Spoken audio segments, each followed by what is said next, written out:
Assalamualaikum warahmatullahi wabarakatuh. Sebelumnya perkenalkan, nama saya Akbar Maulana Saputra dengan NPM D1D0230085. Yang terhormat Bapak Abdul Aziz Zulhakim, SOS MSI, dan yang terhormat Bapak Anggi Saputra, SOS MAP, selaku dosen pengampu mata kuliah Metode Penelitian Administrasi Negara.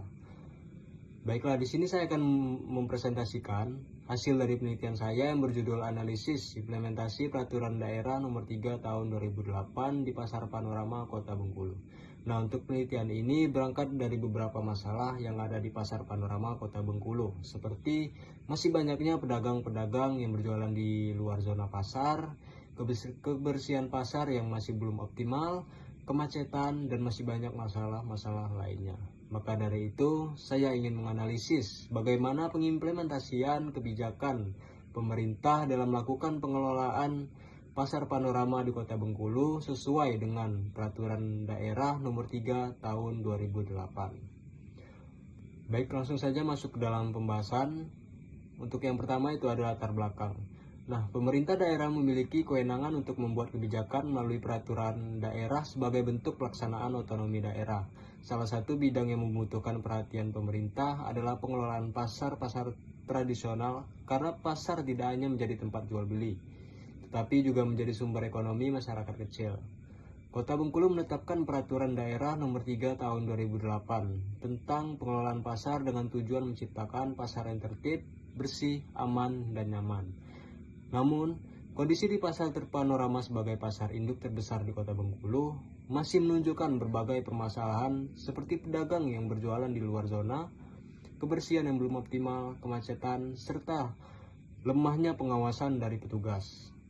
Kondisi tersebut menunjukkan adanya kesenjangan antara aturan yang telah ditetapkan dengan realitas di lapangan, sehingga perlu dilakukan penelitian mengenai implementasi perda tersebut. Baik, selanjutnya itu ada rumusan masalah. Di sini ada dua rumusan masalah. Untuk rumusan yang pertama yaitu bagaimana implementasi Peraturan Daerah Nomor 3 Tahun 2008 tentang pengelolaan pasar di Pasar Panorama Kota Bengkulu. Dan untuk rumusan yang kedua yaitu faktor-faktor apa saja yang mendukung dan menghambat implementasi perda tersebut. Selanjutnya itu ada tujuan penelitian. Untuk tujuan yang pertama itu untuk mengetahui dan menganalisis implementasi Peraturan Daerah Nomor 3 Tahun 2008 di Pasar Panorama Kota Bengkulu. Tujuan kedua yaitu menganalisis faktor-faktor yang mendukung implementasi kebijakan pengelolaan Pasar Panorama di Kota Bengkulu. Selanjutnya itu ada manfaat penelitian. Di sini ada 4 manfaat. Untuk manfaat yang pertama itu menganalisis faktor-faktor yang mendukung implementasi kebijakan pengelolaan pasar. Nah, dengan adanya penelitian ini kita dapat mengetahui apa saja faktor-faktor yang mendukung implementasi kebijakan pengelolaan Pasar Panorama ini. Untuk manfaat kedua yaitu sebagai bahan evaluasi pemerintah Kota Bengkulu dalam melakukan pengelolaan Pasar Panorama. Untuk manfaat yang ketiga itu memberikan masukan bagi Dinas Perdagangan dalam meningkatkan efektivitas kebijakan di Pasar Panorama Kota Bengkulu. Untuk manfaat yang keempat itu menambah pemahaman masyarakat dan pedagang mengenai pentingnya ketertiban pasar. Selanjutnya masuk ke dalam landasan teori. Nah, penelitian ini menggunakan teori implementasi kebijakan. Implementasi kebijakan adalah proses pelaksanaan kebijakan agar tujuan yang telah ditetapkan dapat tercapai. Nah, menurut Widodo, implementasi kebijakan melibatkan organisasi, prosedur, dan sumber daya. Keberhasilan implementasi tidak hanya dilihat dari aturan, tetapi juga dampaknya bagi masyarakat. Nah, penelitian ini menggunakan model implementasi kebijakan George Edward III. Nah, untuk model dari Edward III ini yaitu ada komunikasi, sumber daya, disposisi, struktur birokrasi. Untuk komunikasi itu kebijakan harus disampaikan secara jelas kepada pelaksana dan masyarakat. Untuk sumber daya itu mencakup sumber daya manusia, anggaran, fasilitas, dan informasi. Untuk disposisi itu sikap dan komitmen pelaksana terhadap kebijakan. Dan untuk struktur birokrasi yaitu SOP dan koordinasi antar instansi pelaksana. Jadi keempat faktor tersebut saling berkaitan dalam menentukan keberhasilan implementasi. Selanjutnya kebijakan publik. Kebijakan publik merupakan keputusan pemerintah untuk menyelesaikan masalah masyarakat. Kebijakan publik dapat terbentuk undang-undang, peraturan pemerintah maupun peraturan daerah. Peraturan Daerah Nomor 3 Tahun 2008 termasuk kebijakan publik tingkat meso. Perda berfungsi sebagai pedoman pengelolaan pasar di Kota Bengkulu.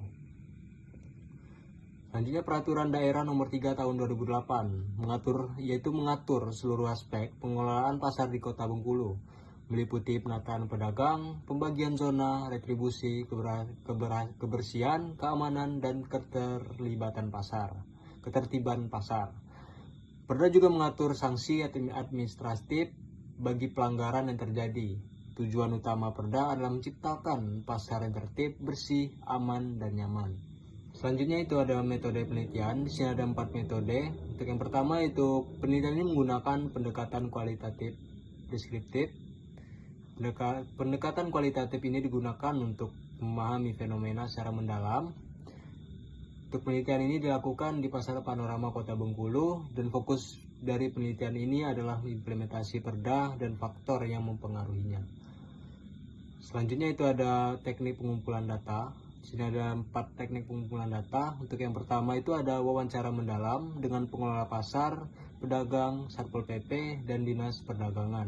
Yang kedua itu observasi langsung terhadap kondisi fisik dan aktivitas pasar. Yang ketiga itu dokumentasi berupa Perda, laporan, data pedagang, foto, dan arsip terkait. Nah, ketiga teknik tadi digunakan untuk memperoleh data yang valid dan lengkap. Selanjutnya itu ada informan penelitian dan hasil wawancara awal. Untuk informan penelitian ini, yang pertama itu ada Kepala dan Staf UPT Pasar Kota Bengkulu. Yang kedua itu petugas lapangan bidang ketertiban dan kebersihan. Yang ketiga ada pedagang aktif Pasar Panorama. Keempat ada konsumen atau pengunjung pasar. Dan yang kelima itu ada Dinas Perdagangan dan Satpol PP. Untuk hasil wawancara awalnya yaitu sosialisasi Perda belum dilakukan secara merata kepada seluruh pedagang. Papan informasi pasar banyak yang rusak dan tidak diperbarui. Petugas lebih sering memberikan teguran lisan tanpa tindak lanjut. Sanksi administratif belum diterapkan secara tegas, dan belum ada pembinaan dan relokasi pedagang secara berkelanjutan.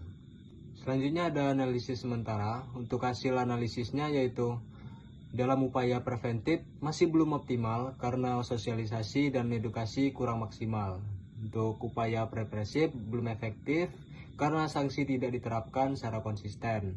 Untuk upaya rehabilitatif juga masih lemah akibat kurangnya pembinaan dan perbaikan sarana. Nah, jadi implementasi Perda masih menghadapi hambatan pada aspek pengawasan dan kepatuhan pedagang. Selanjutnya itu ada kesimpulan. Untuk kesimpulan dari penelitian ini yaitu implementasi Perda Nomor 3 Tahun 2008 di Pasar Panorama masih belum berjalan optimal. Masih terdapat permasalahan pada kebersihan, ketertiban, dan pengawasan pasar. Faktor komunikasi, sumber daya, dan penegakan aturan menjadi hambatan utama. Dan diperlukan peningkatan pengawasan, sosialisasi, dan pembinaan pedagang. Nah, itu saja presentasi dari saya. Jika ada salah kata, saya mohon maaf. Pada Allah saya mohon ampun. Wabillahi taufiq wal hidayah. Wassalamualaikum warahmatullahi wabarakatuh.